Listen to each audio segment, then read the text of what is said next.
It starts with a knock, not just any knock, but one that echoes deep in the silence of the Appalachian woods, deliberate, sharp, and wrong.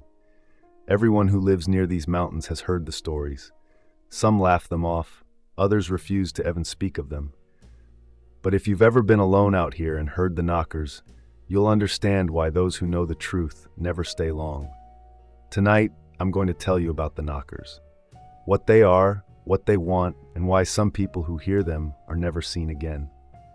A few years ago, I moved to a small town in Appalachia. It wasn't a decision I made lightly, but I needed a fresh start after my divorce. I was looking for quiet, for space to clear my head, and maybe even write that book I'd always been dreaming about. The cabin I found was perfect. Cheap rent, surrounded by trees, and miles from the nearest neighbor.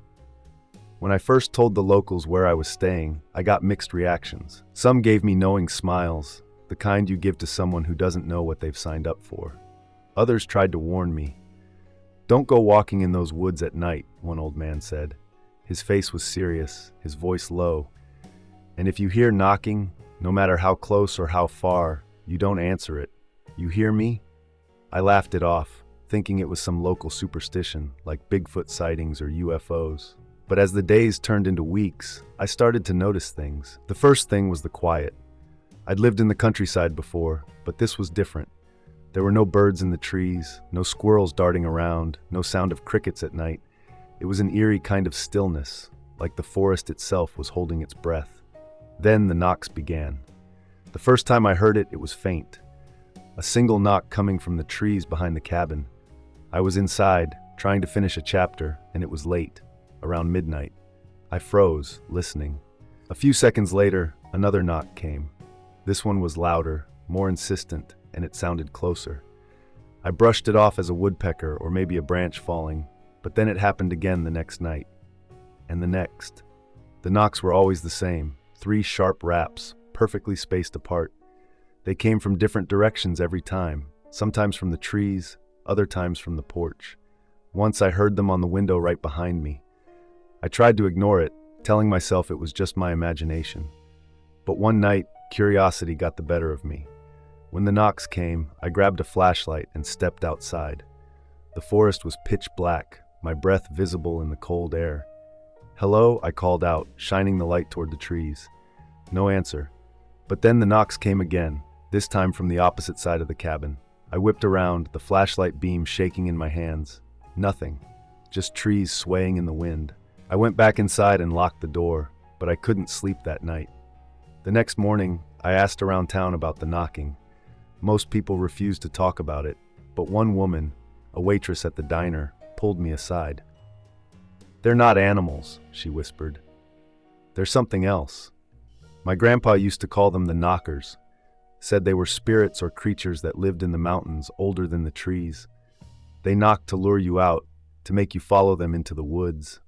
And if you do, you're never seen again." I wanted to believe she was just messing with me, but there was something in her eyes, fear, maybe regret, that made me wonder if she was telling the truth. That night, I was determined to stay awake and catch whatever, or whoever was behind the knocks. I set up a camera on the porch and stayed inside with the lights off, watching through the window. Around midnight, the knocks came again. 3 sharp raps, this time from the side of the cabin. I grabbed my phone and watched the live feed from the camera. Nothing. The knocks came again, this time louder, closer. Then I saw it. A shadow darted across the porch, too fast to be human. It was tall, hunched over, and moved in a way that made my stomach turn, like it didn't belong. The camera flickered, and when the feed came back, the porch was empty. But the knocks kept coming, louder and faster, as if whatever it was knew I was watching. I didn't sleep that night. The next few days were a blur. The knocks didn't stop, and I started finding strange things around the cabin.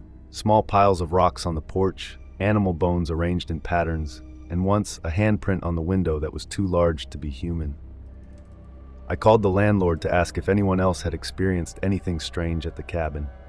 He hesitated before answering. "You should leave," he said. "Pack your things and go." The last tenant didn't listen, and, well, let's just say the place was empty for a reason. I wanted to leave, but something kept me there. Maybe it was stubbornness, Or maybe it was the feeling that if I ran, I'd be running forever.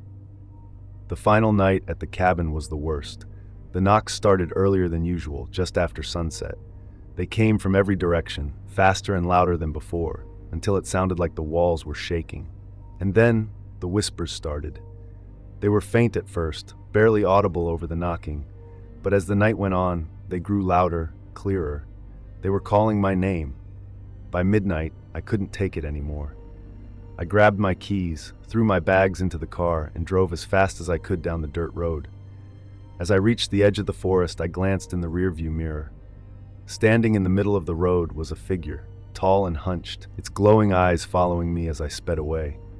I never went back to that cabin, and I never found out what the knockers really were. But sometimes, late at night, I hear knocking at my window, and I never, ever answer it.